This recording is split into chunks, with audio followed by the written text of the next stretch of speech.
ordered. It's been really, really good so far. More the same here today, hopefully. Yeah, it's been a brilliant 2 days, and it's mad. I think you're only halfway there. It's been like a marathon already, but it's quieter here this morning. Obviously, some of the Irish horses that ran are starting to go home now, and it's been class to be here every morning, see the trainers, see some of the owners, and obviously follow those horses then to run in the afternoon or later in the week. And yeah, I loved it. Highlights so far? I thought Rachel winning the Queen Mother was class. Just reception she seems to get in the crowd is brilliant, and obviously, Willie winning the bumper, which I would always kind of put together. Willie in the bumper for Patrick riding it for his 100 winner, and obviously the family connection there was class as well. And yeah, he's some man. He's an incredible trainer. What he's done, I was trying to think of other sports where someone has been as dominant as his and achieved excellence for so many years consistently, and it's very, very hard to think of anyone. Maybe Alex Ferguson, but I think even what Willie's doing is superseding that, On a different level. And of course Willie's got a big team out today. It's not all about racing here for the rest of the week, obviously big 2 days, but the weekend Rugby kicks off again. Yeah, Super Saturday, so it's the round 5 of the Six Nations. It's quite evenly, openly poised. Ireland obviously can win it on Saturday against Scotland in the Viva, but there's the other 2 games. I mean, England were brilliant against Ireland. Can they, I suppose, confirm that the rebirth by beating France? France were excellent against Wales, and then Italy, on the back of a draw against France and on the back of a win against Scotland, they go to Wales, and Wales are playing to avoid a triple crown or the wooden spoon. So yeah, there's lots of jeopardy and reward this weekend. Your good feeling? I'm a good feeling Ireland hopefully bounce back. Like, look at Ireland have been incredibly consistent over the last 2 years. Obviously we lost to New Zealand and we lost to England, but that doesn't mean we're a bad team. And on form, we have more than a match for the Scots. We've beaten them in World Cups. We've beaten them in the Six Nations quite comfortably. And I think there'll be a backlash from Ireland. They'll feel they underperformed in certain elements. It's a home game. There's a Six Nations trophy on the line, and yeah, I'd be very, very disappointed if we don't win. The other games, I think Italy beat Wales, and I think England will probably beat France as well. Great stuff. Hopefully that is the case. And you've had 3 days here in the Gallops. You've been around the track. You've seen what goes on behind the scenes. Is there any similarities between rugby and racing that you picked up? Obviously, it's mainly an individual sport, but you see Team Mullins, Team Elliott. Yeah, I think probably someone like Caelan Doris is a player that I'd say could potentially work in this industry. Very, very correct. Like, what I'm astounded by is how consistent everything is, how detailed everything is, and that communication, that trust between the trainer, the jockeys, blew me away a little bit, and how people deal with pressure differently. He's someone who's just very, very steady, and I think there's a lot of similarities. It's been good. Keith Donoghue, met him earlier in the week. He's riding Flooring Porter, and he's got it on number 6 there. Dual winner Stairs Hurl. We spoke to Gavin Cromwell as well earlier in the week. Big day for Keith on this horse, and we're going to get some footage of his GoPro as he goes around the gallop here this morning. But it'd be a good training performance to get this horse to win a third Stairs. Yeah, it'd be massive. I met some of the syndicate yesterday, and they're incredibly excited. Obviously, I think they won their first Stairs hurdle during COVID, so there was no crowd there.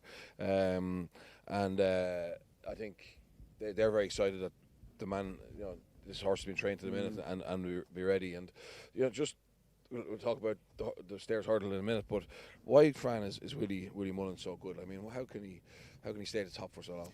I don't know how you break it down, but he started obviously with nothing. He had a small gallop, quite unconventional, and it's just built.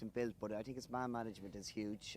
The way he deals with owners, he seems to source the best horse out of France. He was one of the first traders to really go and get French bred horses, and it's worked very well. Sometimes it mightn't work, but it's definitely worked for Willie, and he just keeps refining it. The confidence he had here on Tuesday morning in his team has really been borne out, and quite frightening for his rivals. I'd say he's only getting better. Yeah, and he seems to have great owners, great staff, like David Casey, great jockeys. I suppose, really good people follow good people and build a team around them, don't they? Yeah, exactly. And he micromanages everything as well. David looks after the horses, and I did things on the Gallops. Ruby's there as well, and he's got Paul Townend. You see the way he spoke about his jockeys. He gives it to them. Basically, he's got good faith in them, and I think I can't quantify it, but it's just everything is done to the best it can be at every level of the operation. Sure. We're seeing a lot of Cheltenham staff on this side of the track and over the other side of the track as well. And they seem to be moving the rails. And we move on to the new course today, is it? Or the old new course today, yeah. So what's the difference between both courses? Yeah, there's quite a big difference for people in the stands looking on. You'll see the track goes out further up the top of the hill, if you like, and on the new course in comparison to the old course, everything happens a lot quicker. The jumps come up quicker. The new course, for example, in the last mile, there's only 2 hurls, so there's a lot of flat running between jumps, and probably puts stamina more at a premium because horses tend to get racing earlier. Obviously, no racing on this track today. The ground will be fresh. There won't be any track marks on it, and with the drying wind, it will be tiring ground, but it should be ideal for most horses here today. Okay, and just the Flooring Porter that you mentioned, to bring a horse back to a championship race like that for the 3rd year, is it, or 4th year? I mean, that must be very hard for a trainer. Yeah, and obviously he's been chasing. He started off the year with a good win here at the November meeting, winning good style, and he got to switch him mentally back to jumping hurdles because jumping fences, obviously they're bigger. You spend more time in the air. Over hurdles, you need to be low, quick, try and make ground. So I'd say Gavin would have done plenty of schooling with him through the last couple of weeks, just get him switched mentally back into gear. He's not an easy horse to ride. When he won his 2 stairs hurls, he nearly ran off the track with Danny Mullins. You know, he's a tricky, talented horse, but you need a rider like Danny or Keith Donoghue to get the best of him. They'll have to be at their best on him today. Yeah, because it's not just a case of jumping them. If you jump them too high, you lose time, don't you, in the air? So you want to be just fast over them. Fast and low. Ideally, good hurlers only give the top bar to hurl an inch and just get through the air. If they spend more time in the air, they're obviously losing energy, momentum, and add that up over a 3-mile hurl, it can cost you a lot. And what's been your highlight of 2 days so far? I think the way the whole thing has gone for the Irish, it's just been really ran to script, if you like. I thought Stateman got the job done, the champion hurling, good style. Captain Guinness, I know the owner Declan Landy quite well, from going racing over the years, and he was in Dundalk a couple of weeks ago and he had a filly with Jar Lyons. She got beat and we're having a bit of crack about that. So I met him yesterday. He says, I might have to skip Dundalk from now on and keep with Cheltenham. So. Jeez, Addo. You'll miss him in Dundalk. You're there tomorrow. You're there Friday night, aren't you? Yeah, back there tomorrow night. We'll be back in the Gallops here tomorrow morning and straight to the airport for Dundalk. Yeah. A little known fact, I studied Japanese in university for a couple of years now. I've forgotten it all, but you spent a lot of time in Japan. How did you enjoy that? Well, like, what's the difference between racing in Japan and the UK and Ireland? You really do have to see it to believe it. They've spent 50 years refining the product, and everything is done to the highest level possible. Huge prize money, very professionally run, and they've been buying some of the best mares and progeny of Irish stallions over the years. So on an international scene, they've really come to the fore the last number of years, winning Breeders' Cup, Dubai World Cup. But as a product, the Japanese, it's very hard to beat. It's so well run, huge crowds, huge fan interaction. Jockeys, trainers, you know, they really are up there like Premiership footballers in Japan. So it's really high-end sport that performs to a really high level. And is there a lot of foreign jockeys who go and spend an off-season there? There's a limit, five jockeys per year any one time, in total any one time as well. So to get in there is a privilege. I got in there fire riding a winner at the Galway Festival on a horse called Pop Rock. He was owned by Japanese people, got offered a job, didn't know what I was going for, and it kind of changed my career because it became the main part of my career for 6 or 7 seasons. Great success out there, great people. Went back last year and I put on a few kilos and people still knew me there anyway, so which was good. Come here, you could do a 12-month season then? As a rider, you'd ride in the summer in Ireland and winter in Japan, or did they overlap a bit? Overlap a bit, but I always try to get to Japan in January and February, and it's downtime here. You get back in March, season's just about to kick off, so it kind of fitted in well for me, and a lot of success out there. The knowledge of the racing fans over there is huge, and can't wait to go back, hopefully for this year's Japan Cup in November. We may well be covering it live. Oh, wow. And Fran's Fight to Follow has been a big success.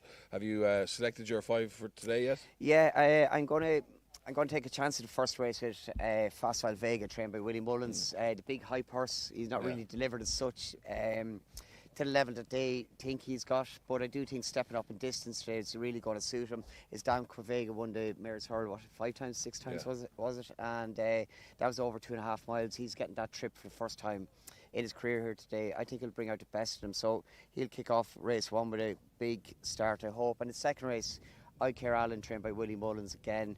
Looks very interesting in a wide open handicap. He had very good course form here in the past. I thought he caught the eye in November in Aintree when he ran in a qualifying race for this, so he should be very competitive as well. That's the second selection. Yeah, okay, so and what's your nap of the day? Third selection is Annap. I've been really looking forward to this horse. It is, of course, Tiupu, trained by Gordon Elliott. Trained for the race. Should have won it last year. Got no luck in running at a vital stage. Finished third. Won the Hatton's Grace Hurl in really good style. And he is the third selection. I think he'll be hard to beat. Race 6, brighter days ahead for Gordon Elliott. Hope Gordon and Willie are going to have a good day. Yeah, 2 and 2. And the man over there, Gavin Cromwell, of course. I know the way you're thinking in the last race. I think it's very interesting and should be hard to beat for Derek O'Connor. Brilliant. So these are Gavin Cromwell horses here. And that's Keith Dunner, the number 6, isn't it? Yeah. There's Keith, yeah. Ran a cracker on Pat Deroux, of course, yesterday as well. Got down to his minimum weight, and he's just going to cool down Florian Porter here now and get him to relax. And Gavin's other string there, number 1, that's Cara Monaghan. Cara rode her first winner, Navan, in a big handicap hurl in December at the track. So she's making her way as a young rider over jumps, which obviously follows in the footsteps of Rachel Blackmore. Yeah, what a role model Rachel is for any young ladies who are trying to make it in the jumps game. It's obviously a very tough game. Yeah. Tough, and you know, Rachel's broke the mould, if you like, but the likes of Cara coming along now is great to see as well.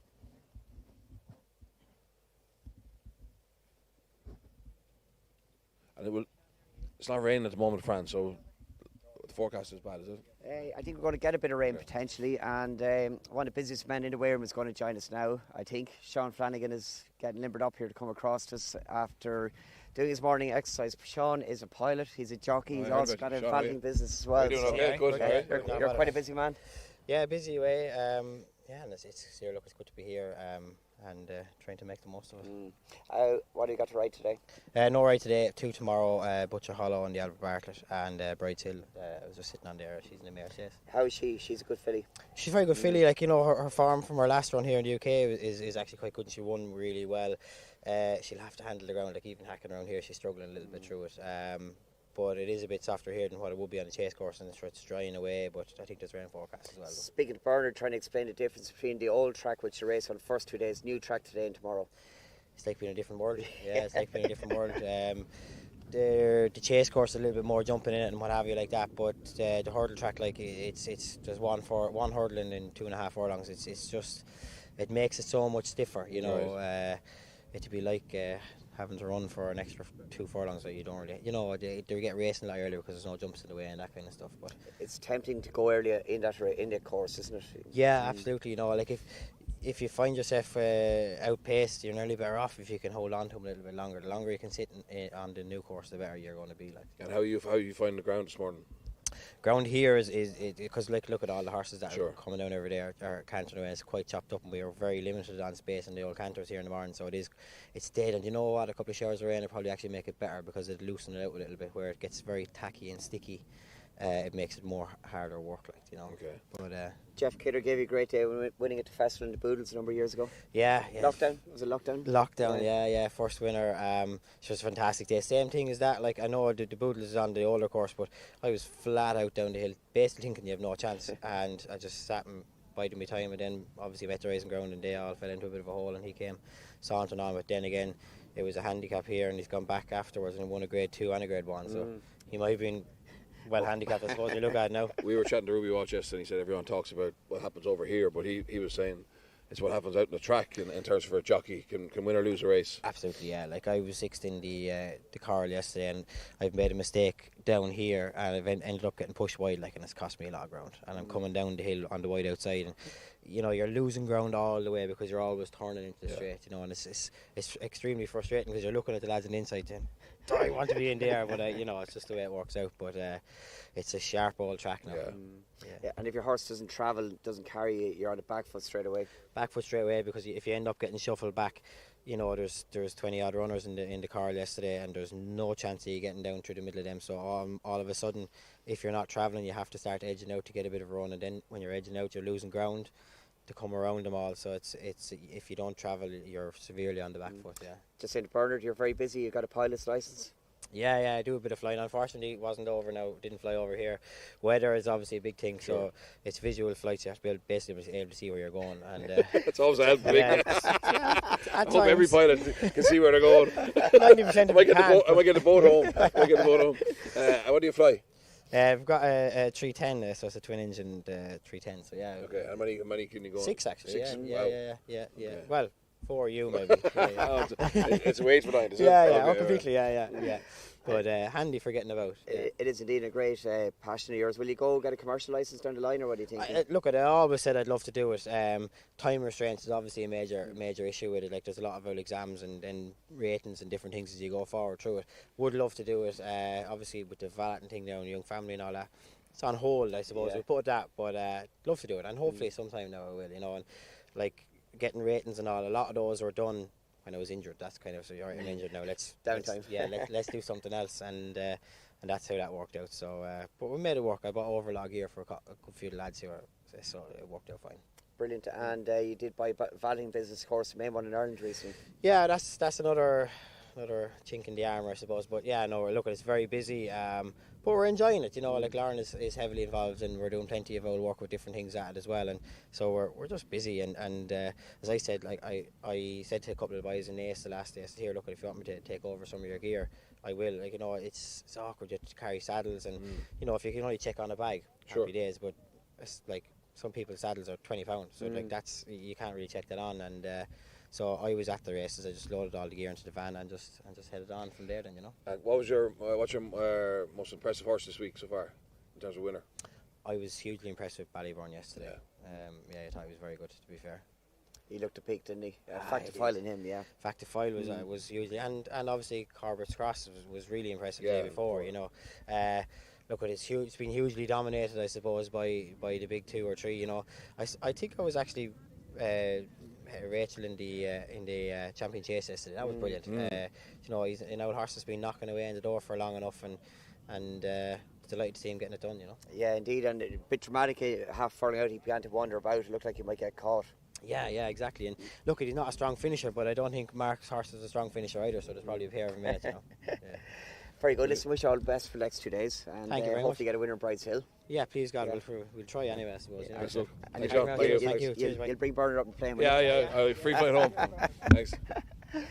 It's good to see the likes of Sean there expanding out your interests, if you like, not just about race riding. You'd see that in rugby with players trying to upskill.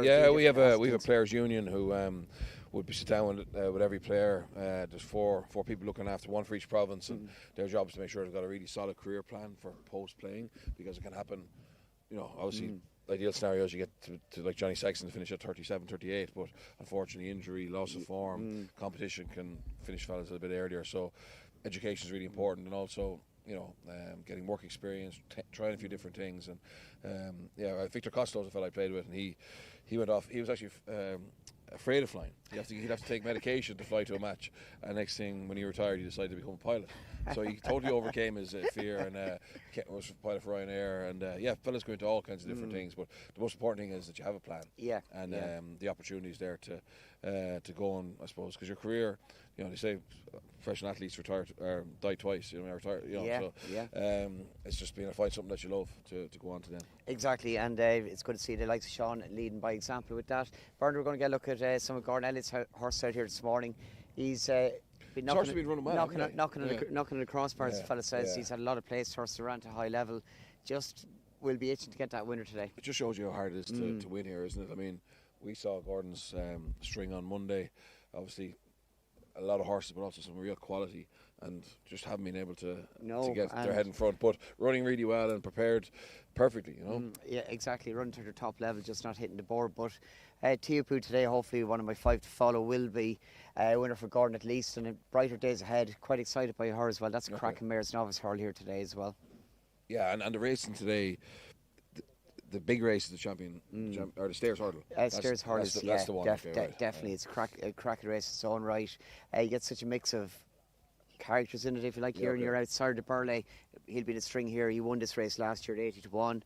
He's a 12-year-old now. He could still win again. You wouldn't rule him out. He just comes to Cheltenham, multiple winner to track, and he just seems to bring out the best in him. And who trains him? Gordon as well. So he's got Teahupoo, he's got Sarda Burley. He's got a really strong hand here today.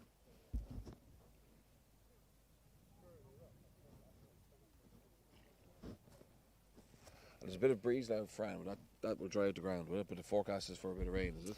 It is, yeah. Meant to rain, as Sean said, a bit of rain through the morning. It will not be any harm for the ground burner because it is quite sticky. Whereas if you get the rain into the ground, it'll loosen up a bit.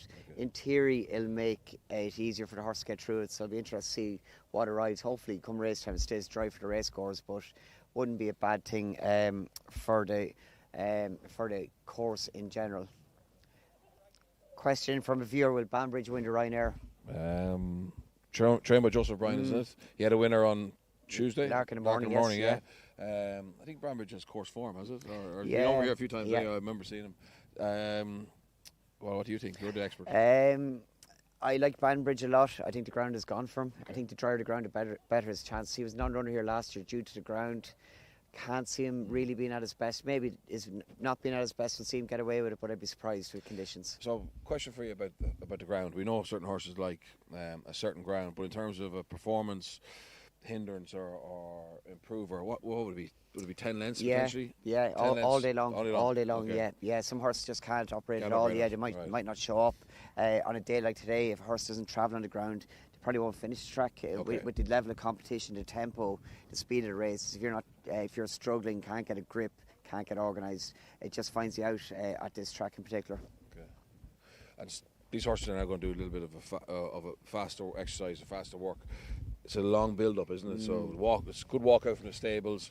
They circle here for 10-15 minutes just to get their muscles ready to go a little bit quicker. Yeah, exactly. Just get them limbered up, get them relaxed, and then once they get on the track, you see the way they trot around. They'll gradually get into a slow canter, which is as slow as you can go without trotting, if you like. And it's all about just getting the horse on the track, get them warmed up, make sure they're healthy, well, moving well. The riders that ride them every day will know them, and they'll tell the trainer he's in great form, or they might say he's a little bit quiet himself, a little bit worried about him. Yeah. So here's a stupid question for you, Fran. So, which is the hardest part of riding to ride? I mean, is it canter, trot, or actually full speed? In terms of taking energy out of it? I didn't like going slow. Oh, yeah. So I found canters actually, sand gallops to train on, jumps trainers. It's deep, it's hard work, it really gets your legs. There's a proper burn on. If you had a couple of days off and you got to go and do a 2 mile canter and that with a horse pulling on you, it can be quite taxing, yeah. And in terms of race fitness for a jockey, is it just riding, or say doing things like cross training, running, boxing, all those different exercises you can do, or it can't be time in the saddle? Yeah, do you know what? It's very hard to replicate race riding, if that makes sense. But there is simulators, is there? Yeah, there is a simulator, but actual race riding, it just whatever reason, you can do all the fitness training. You can go to the gym. You can have personal trainers, everything involved.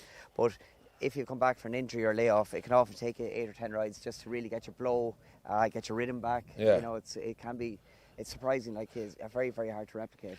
And there has been great developments in terms of young jockeys understanding strength and conditioning and nutrition and sports psychology, hasn't there, from the early days? Hugely. Look, I'm retired for 5 years, rode for 25 years, and when I started, there was nothing. You know, if you had to make weight, you didn't eat, you dehydrated. Now, it's really moved in a good way. Sports nutrition is a huge thing. You got personal trainers, strength and conditioning is there as well. Obviously, it wouldn't be like rugby. No, sure. You're trying not to add bulk, but just keep yourself strong and limbered up as well. Okay. And physio and all that stuff is all part of it. Yeah, there's great facilities now. There's on-site physios at most race courses, and you can get a warm-up there as well. There's a good place in the car now as well that's expanding out at the through the Injured Jockeys Fund and the Racing Academy. So it's really moving in the right direction. Do you want to get it? I think we're going to get a word with Terence O'Brien, the trainer here, of course. He's from County Cork, and he's going to make his way over to us. Terence, good seeing you. Hi, Fran. How are you getting on? All good. How are you doing? Okay, good. All well? Good. Good to see you over here. Yeah, sure. Came last night. Yeah, sure. I had to count all my horses here to make sure they're all arrived safe and so on. So, he's fine. Johnny is just out there now giving him pick of grass, and sure, look, hopefully everything will go okay. He seems fine. He travelled over okay. He hit up, and sure, I have no excuses now, and hopefully he'll perform in the day. For the viewers at home, tell us about the horse. Yeah, there's a horse called Answer to Cave. He's running in the Martin Pipe in the last race and the last day, so we have a good wait until the end, but hopefully worth waiting for. He was a funny kind of a horse actually. We bought him as a 3-year-old, and he never ran as a 4-year-old or 5-year-old or a 6-year-old because of He had problems with his hocks and we couldn't keep him sound. And but we ran him in the autumn as a 6-year-old, and a novice riders point to point, finished second down in Wexford, and Jesus, scratching my head to know where we go. I finished third in a point to point bumper, well beaten. Ran him in a maiden hurl in Killarney, he was beaten even further.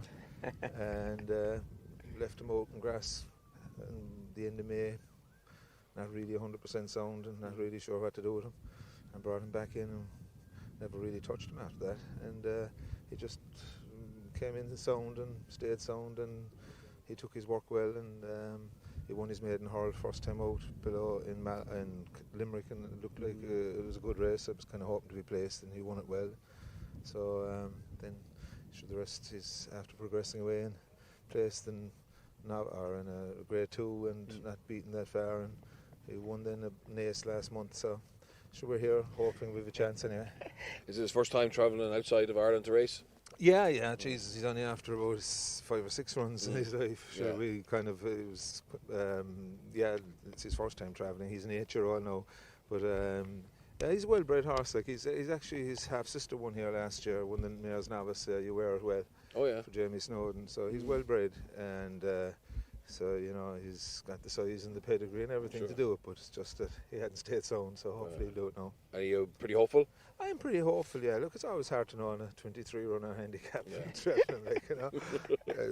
I'm hopeful, but I'm not a fool either. I know that lots of things can happen, and something can be well handicapped. And I'm not really sure he's a novice, against handicappers. So probably up against it. And Johnny hasn't ridden around here before, so it's all kind of there's plenty of variables and plenty of things to go wrong. But hopefully, if he puts in, like he's been consistent all year, so hopefully he'll run well.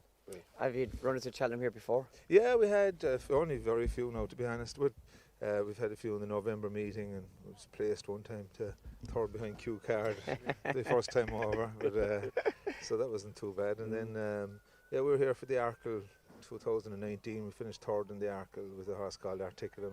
That was a great thrill for us.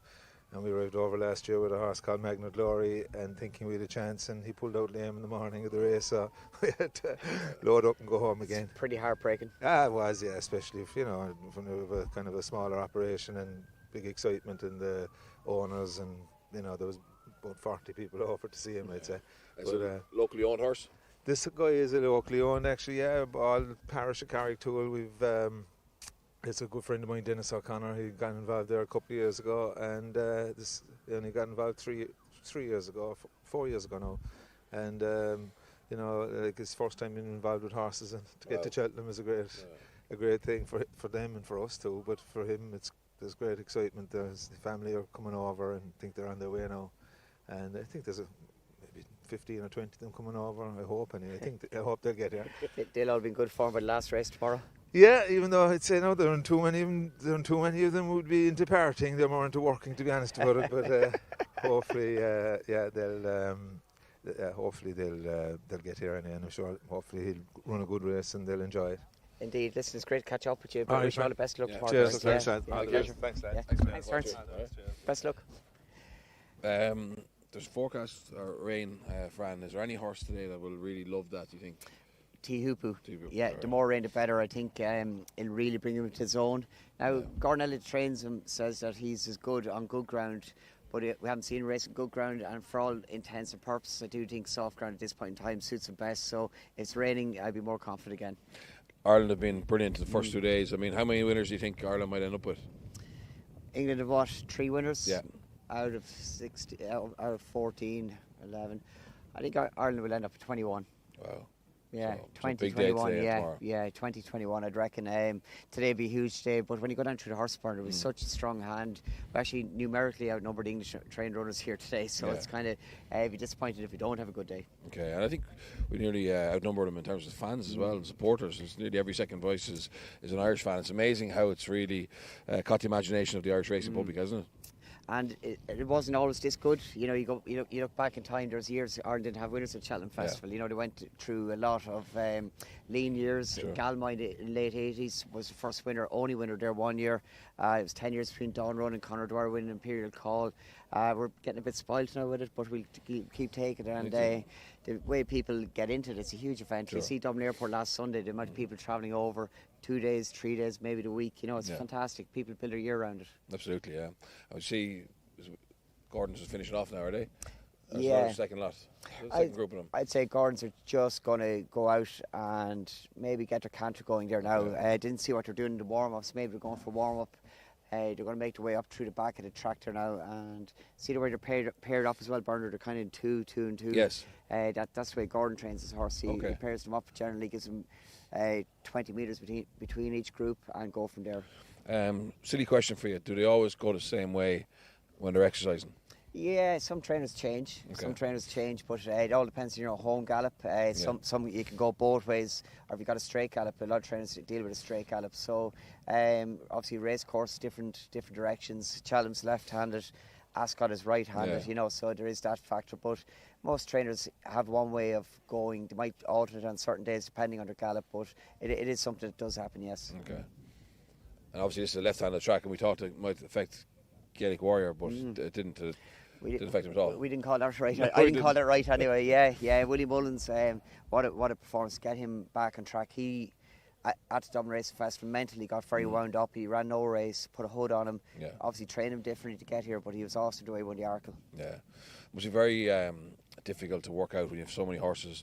How to individualise each horse's training plan. It's a real sign of the genius of the likes of Gordon and Henry and Willie that are able to do that week after week. Yeah, it's a huge gift, and when you see the numbers that they have, you know what is going on in their mind mentally, I'd say they never stop thinking, and it's a lot of there's science and there's gut and instinct as well that comes into it. That's the difference with William Mullins and Gordon Elliott. They have something you can't quantify when it's seeing a horse that we can't see, if you like. Yeah, it's like a gift. Yeah. Any more questions? Why do horses have grass after training is a question. Okay. It's a chiller time for them. I think the horses just like to let down and get their head down. You can see the way their number 24 is lovely and relaxed there now after it. And eating grass very good for their system as well. Okay. You know, it's good digestion for them as well. So, but you can see the way it just kind of relaxes them, I suppose, and it's more natural for them. If they weren't racing, to be in a field. Yeah, so. sure. Yeah. And we've seen sometimes certain horses like to have a pony or you know, a pal to keep them calm. Yeah, that's quite unusual, isn't it? It can happen. It can happen, and a couple of horses in my career had a travelling companion, a goat. I thought I saw some of that. Yeah, just get nervous on their own. Okay. Yeah, claustrophobic maybe, and when you have something else with them, obviously it just has a calming effect. So. And would the goat go to the races with them? Yeah. It can happen. And you might have a little pony or retired horse as well. Rare enough, but it is something that can happen. Yeah. Okay. Yeah. Big one on Friday, Bernard, of course, is the Gold Cup. Question from viewer, Galloping the Champs. Look, he's been so impressive this year, hasn't he? Obviously, he was very impressive last year winning it, but he was beaten the first time out, but just in Leopardstown, he's been incredible. And I think we're going to interview his owner, Audrey Turley, tomorrow. But with Willie Mullins again, I can't see me beating. Can you? No, I think he's going to make 2 wins in the Gold Cup. The way the Mullins team are running, it's very hard to pick holes in him now. Martin Braz is running fast or slow. Fantastic horse in his own right. I just think the last furlong here at this track might find him out galloping for me. Yeah. Fast or slow beat Galloping the Champ early in the year, was it? In Punchestown? That's right, yeah. He's beaten him twice in Punchestown, actually, at the festival as well last April. But I think Cheltenham brings out the best in galloping, and he's the reigning champion. I wouldn't swap him if it's given a choice. Okay. And of your fight to follow today, Fran, the nap, the one you like the best? Tiupu in the Stairs Hurl race 4. I just think he was so unlucky in the race last year. He's had one run this season. He won at Fairyhouse, the Hatton's Grace Hurl in really good style. The form of that race worked out well, and Connections straight away after the race said we're not going to run him onto the Stairs Hurl. He looks well in the mornings, and I think he's got ideal conditions here today. Okay. Inside the Burley, there's 24 there. That's him there. Yeah. You like. So tell me about him. He's been here a lot of times. Remarkable. Last year he came and won the Stairs Hurl at 80-1 he was in the morning, unconsidered outsider, but he's got such a good track record. He's a dual winner prior to that in the part-times handicap over 3 miles race run today as well, actually, and it just seems to bring out the best in him. Cheltenham. He had his first prep run of the season in Navan recently. He looks really well. I wouldn't put people off considering him at all. He's definitely in the mix. Right. And horses can come into form. Certain horses come into form at certain times of the year, isn't it? I think, yeah. And obviously the winter, bleak, miserable, wet. Some horses don't like it, and you get a bit of spring weather. You can just turn them inside out. Their coats can change from the winter coat to the summer coat, and just a bit like ourselves. When the weather's better, you feel better and a bit more energy. So that can happen with horses.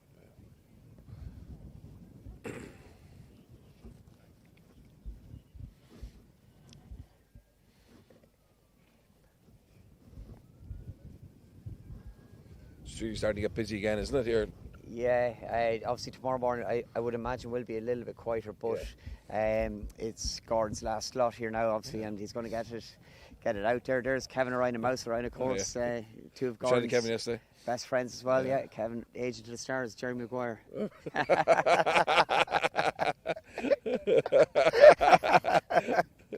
Is he your agent friend, is he?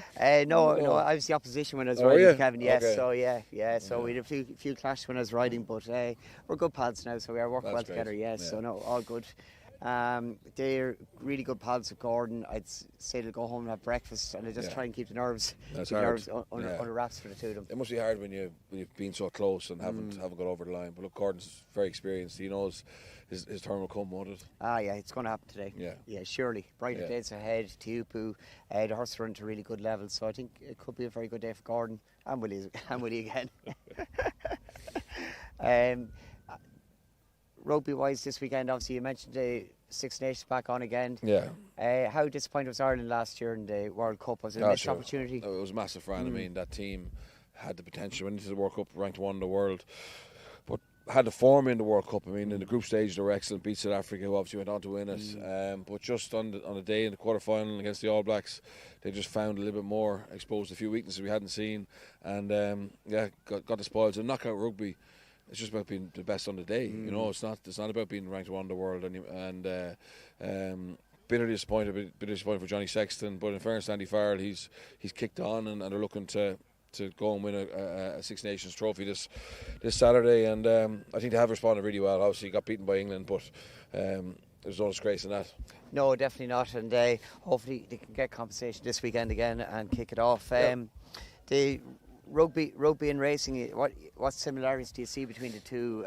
Is the way things I was lucky enough. I've been able to. I visited Ballydoyle and saw Aidan O'Brien close up, and been at other yards, Jessica Harney, etc. Top trainers, and it's just consistency. It's really good planning. Morning, Paul. How are you? Paul, how are you guys? Really good planning, really good people around, really good staff, people who are driven to try and, I suppose, get better every day, and also being able to deal with setbacks. You know what I mean? Deal with injuries, deal with loss of forms, deal with losses. Like there's hardly any horse here. These are the best horses in the UK and Ireland, and hardly any more unbeaten. Yeah. Do you know what I mean? Yeah. Like exactly, that's it. You can lose, but still be a top challenger and still have great days. And I think sports people and rugby people and horse racing people understand that. It's not all plain sailing. Very good. Just going to get a look at another horse runs in the Gold Cup here. It's, of course, Jungle Boogie, who won really well down at Tramore New Year's Day. Sam Cottrell, a member of the Henry Bromhead team. Sam, you might just call me every word with us. How are you? Good, thanks. Sam, yeah, good. You're obviously here with the horses running the Gold Cup on Friday. Yeah, Jungle Boogie, Tell us about his horse. He won, obviously, at Tramore New Year's Day. Yeah, he was good in Tramore. When he came, we always liked him, and he ran in Cork there, and he ran well in a 2-mile chase as well. And then he was really good in Tramore, so hopefully now on Friday he'll give it a good run as well. Yeah, and the ground will be ideal for me. He'll love the ground. Yeah, heavy ground is perfect for him. So. And you had a good day yesterday? Very good day yesterday, yeah. Captain Guinness. He's some. Hey, come on. Yeah, he's some boy. He ran really well. We were hopeful coming into the race. He's one of them horses. He just gives us all every day. And he was obviously second race last year to go one better this year. Yeah, glad to one better this year. He's just a legend of a horse, really. Very good. Listen, we leave you at it because he looks very well, Jungle Boogie. I'd say he's not going to wait much longer, but best of luck and well done yesterday. Best of luck. Go on. Yeah. You can see that horse there, Bernard, actually. Look how well he looks, how fit he looks. Henry Bromhead has had 2 winners this week already. That's an interesting horse. Really? We haven't seen him since winning that race New Year's Eve when he won New Year's Day, at Tramore. But I think if there's going to be an outsider maybe to run into the place, he could potentially be one. And form-wise, Fran, he hasn't got a form in the book as such to be challenging, but you think he's improvement in him? He's got the potential upside. He was a promising horse, a younger career for Willie Mullins. He's obviously moved to Henry de Bromhead, and he's hit a good line of form for them as well. Okay. So yeah, he's interesting, but and see the way he's pushing there, just playing, isn't he? Playing and impatient as well. He wants to go somewhere else to go on. Exactly. Doesn't want to be listening to us. He didn't like being told what to do, I don't think, anyway, but that could be him. Bernard, it's been really good to get out here again and see all the horses again. I thought Gordon's string looked very well. You're excited about today again? Yeah, I can't wait, and I didn't follow you the last couple of days, but I'm definitely going to do the France fight to follow today, and hopefully we have a great day. Fingers crossed. Our 5 to follow is, of course, up on TikTok and all of HRI social channels. Best luck for the day. We look forward to seeing you back here tomorrow. Gold Cup Day.